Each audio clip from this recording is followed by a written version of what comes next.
ሰላም ወደ ተከበራችሁ የንቁ ሚዲያ ቤተሰቦቻችን ከንቁ ሚዲያ የዕለተ ሐሙስ ዋና ያልናቸውን ዜናዎች ወደ እናንተ ይዘን ቀርበናል። ከዜናዎቹ ጋር ያድናት ነኝ። አብራችሁን ቆዩ። የአዲስ አበባ ሀገረ ስብከት ዋና ስራ አስኪያጅ በመሆን ለተመደቡት ለመላከ ብርሃን ሰለሞን በቀለ ደማቅ አቀባበል ተደረገላቸው።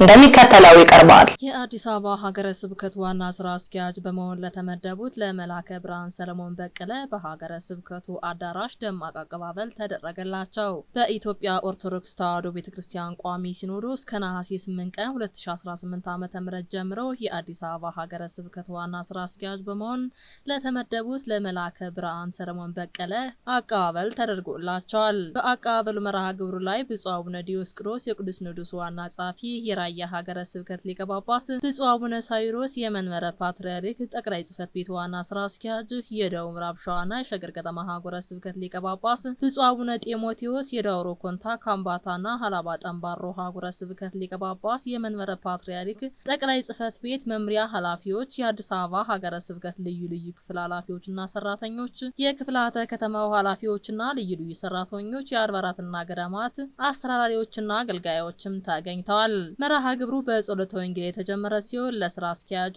የስራ ዘመን መመሪያ ይሆን ዘንድ በማቴዎስ ወንጌል ምዕራፍ 20 ከቁጥር 26 ጀምሮ ተነቦ ለመርሃ ግብሩ ተስማሚ የሚሆን ወረ በቦሌ ሁነተ ብርሃን ቅድስት ማርያም ቤተክርስቲያን ሊቃውንት መዘምራንም ቀርቧል። የአዲስ አበባ ሀገረ ስብከት ዋና ስራ አስኪያጅ ክቡር መላከ ብርሃን ሰለሞን በቀለ የሲመት ደብዳቤው ከተነበበ በኋላ የሀገረ ስብከቱ ክፍል ኃላፊዎችና የክፍላተ ከተማው ቤተ ክህነት ሊቃነ ካህናት በጉባኤው ፊት ለፊት ቀርበው ትውቅም ተደርጓል። በሊቃውንትም ቅኔ ተበርክቷል።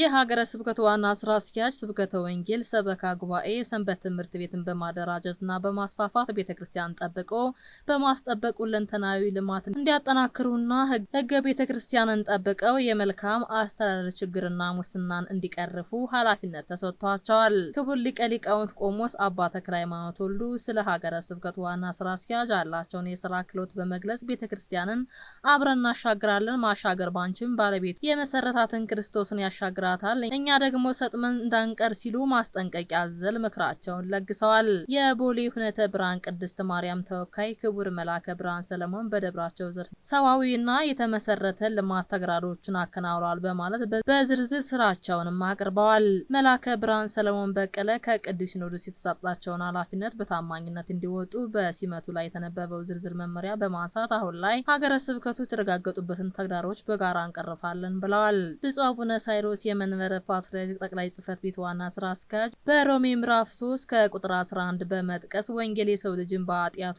እንደምትክስ በመጥቀስ ከውድቀታችን በንስሐ ልንመለስ ይገባልም ብለዋል። ብፁዕነታቸው የኢትዮጵያ ኦርቶዶክስ ተዋሕዶ ቤተክርስቲያን ጥንታዊና ታሪክ መሆኗንም አክለው ተናግረዋል። ተሿሚውን ወንድምና ልጆችን ወደፊት በሚያከናውኗቸው ተግባር ከብሔርና ከቡድን አሰራር ነጻ የሆነ መዋቅር ቤተክርስቲያናችን ብቻ ማዕከል ያደረገ አድሏዊ ያልሆነና እውነተኛ የመንፈስ ቅዱስ ሀሳብ በአሰራር በመዘርጋት የቅዱስ ሲኖዶስ ውሳኔና ልዕልናን በማክበር የበላይ አካል መመሪያ ለሀገረ ስብከቱ የሰጠውን ደብዳቤ ጠብቀው በቴክኖሎጂ የታገዘ አሰራር የፋይናንስ ንብረት አስተዳደሩንና ግልጽ ዘመናዊ ቁጥጥር የሚደረግበትን በማድረግ ሙስናንና ብልሹ አሰራርን ፈጽሞ እንዲጠየፉ ትልቅ ተስፋና አደራ ጭምር ጥለንባቸዋል ብለዋል። ከአዲስ አበባ ሀገረ ስብከት አጣሪ ኮሚቴ መግለጫ ተሰጠ። ተጨማሪ አለን። ከአዲስ አበባ ሀገረ ስብከት አጣሪ ኮሚቴ መግለጫ ተሰጠ። የኢትዮጵያ ኦርቶዶክስ ተዋሕዶ ቤተክርስቲያን ቋሚ ሲኖዶስ በአዲስ አበባ ሀገረ ስብከት የተከሰተውን የመልካም አስተዳደር ችግር አጣርቶ ከመፍትሄ ሀሳብ ጭምር የሚያቀርብ ኮሚቴ አቋቁሞ ወደ ስራ እንዲገባ ማድረጉም ይታወቃል። ይህንን ተከትሎ የተቋቋመው ኮሚቴ መረጃዎችን ለመሰብሰብ ለማደራጀትና ለመተንተን ያስችለው ዘንድ ቀደም ሲል ባደረገው ጥሪ መሰረት መረጃዎችን ማሰባሰብ መጀመሩም ይታወቃል ብለዋል። ይሁንና አንዳንድ መረጃዎችን ያቀረቡ ሰዎች ከግንቦት 2017 ዓ.ም ጀምሮ እስከ ሐምሌ 2018 ዓ.ም ድረስ ብቻ ያሉ መረጃዎችን መስጠት ሲገባቸው ከ2 ዓመት በፊት በሀገረ ስብከቱ በደል ደርሶብናል የሚሉ ጭምር ማስረጃዎችን እያደረሱ መሆኑን ተመልክተናል ብለዋል። ስለሆነም አጣሪ ኮሚቴው ከግንቦት 2017 ዓ.ም ጀምሮ እስከ ሐምሌ 2018 ዓ.ም ድረስ በደል ደርሶብናል የሚሉ በርካታ መረጃዎችን የተቀበለ መሆኑን ከመግለጽ ጋር በቀሪዎቹ 3 ቀናት ብቻ ቀረ የምትሉትን ማስረጃ ለኮሚቴው እንድታደርሱ እያሳወቅን ከአርብ ነሐሴ 22 ቀን 2018 ዓ.ም በኋላ የተሰበሰቡ መረጃዎችን በመተንተን ወደ ጭብጥ በመቀየር የጥናቱን ግብዓት የማድረግ ስራ ብቻ የሚከናወን ስለሆነ ማስረጃዎችን የማይቀበል መሆኑን ከወዲሁ እንገልጻለን ሲሉ ማሳሰቢያቸውን ተናግረዋል። ብፁዕ አቡነ ሳዊሮስና ብፁዕ አቡነ ዲዮስቆሮስ ለ272 አገልጋዮች ስልጣነ ክህነት ሰጡ። እንደሚከተለው ይቀርባል። ብፁዕ ጠቅላይ ስራ አስኪያጁ አቡነ ሳዊሮስና ብፁዕ የቅዱስ ሲኖዶስ ዋና ጸሐፊ አቡነ ዲዮስቆሮስ ለ272 አገልጋዮች ስልጣነ ክህነት ሰጡ። ብፁዕ አቡነ ሳዊሮስ የጠቅላይ ቤተ ክህነት ዋና ስራ አስኪያጅና የሸገር ከተማ ሀገረ ስብከት ሊቀ ጳጳስ የምስካየ ኅዙናን ገዳም የበላይ ጠባቂ እንዲሁም ብፁዕ አቡነ ዲዮስቆሮስ የቅዱስ ሲኖዶስ ዋና ጸሐፊና የራያ ሀገረ ስብከት ሊቀ ጳጳስ በሸገር ከተማ ሀገረ ስብከት በዓለም ገና ደብረ ምሕረት ቅዱስ ሚካኤል ቤተክርስቲያን ተገኝተው ለ272 የአብነት ተማሪዎችና የቤተክርስቲያን አገልጋዮች ስልጣነ ክህነት ሰጥተዋል።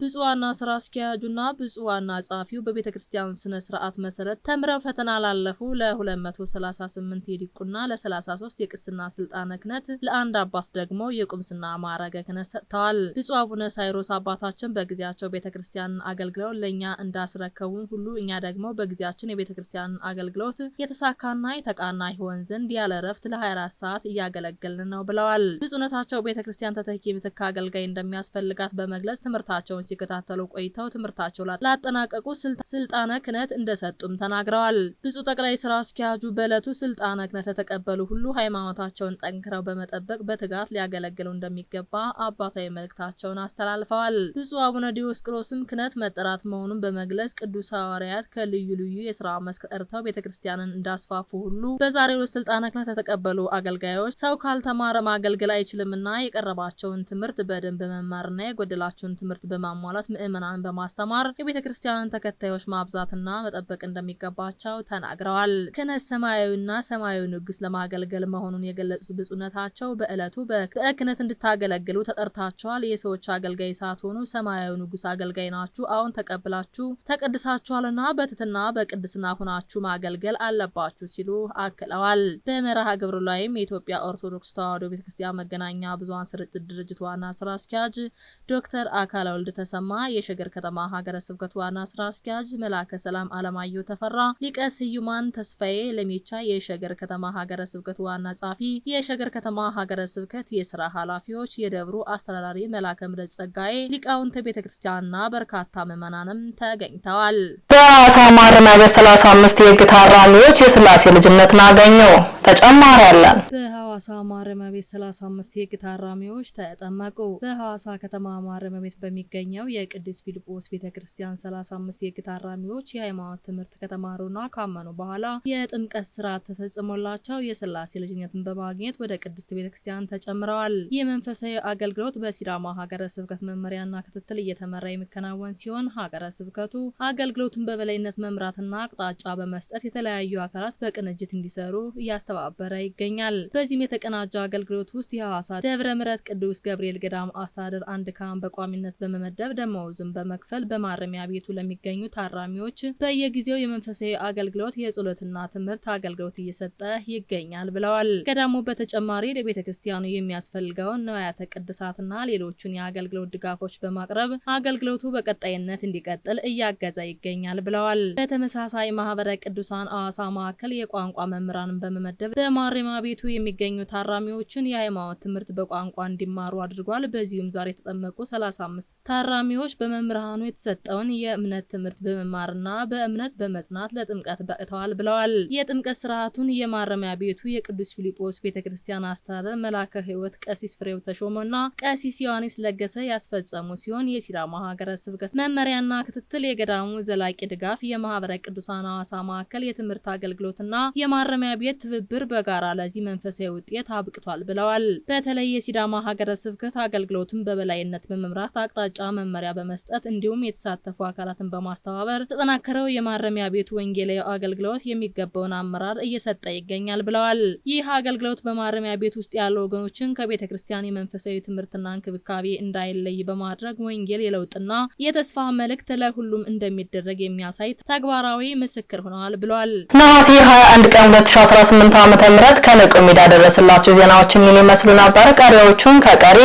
የንቁ መርሃ ግብሮች ጋር አብራችሁ ቆዩ እያልን እኛ ከወዲሁ ተሰናበትናችሁ። ሰላም እግዚአብሔር ከእናንተ ጋር ይሁን። ቸር ሰንብቱ። ንቁ ኦርቶዶክስ ተዋህዶ የጸሎትና የንስሐ መርከብ ማህበር በእግዚአብሔር ፈቃድ በወንድማችን የኔነ ተስፋዬ አስተባባሪነት ከተመሰረተ ጊዜ ጀምሮ ከሚሰጣቸው ዘርፈ ብዙ መንፈሳዊ አገልግሎቶች መካከል የሐዋርያዊ አገልግሎትና ያሬዳዊ ዝማሬዎች አንዱ ነው። በዚህ ክፍል የኦርቶዶክሳዊ ተዋህዶ ቤተክርስቲያንን ዶግማና ቀኖና የጠበቁ ኦርቶዶክሳዊ ለዛ ያላቸው ለነፍስ እረፍትን የሚሰጡ ወቅታዊና ዘመኑን የዋጁ ስብከቶችና ያሬዳዊ ዝማሬዎችን በመላው ዓለም ለሚገኙ ተመልካቾቹ በንቁ ሚዲያና በኢትዮ ማህበር የዩቲዩብ ቻናል እያቀረበ ይገኛል። አገልግሎቱ በመላው ዓለም ለሚገኙ አማኞች ተደራሽ እንዲሆን በየዕለቱ የሚለቀቁ ስብከቶችንና መዝሙሮችን ላይክና ሼር ያድርጉ። እንዲሁም የዩቲዩብ ቻናላችንን ሰብስክራይብ በማድረግ የዚህ ታላቅ አገልግሎት ባላሻራ ይሁኑ። ንቁ ሚዲያ ርቱ የቤተ ክርስቲያን ልሳን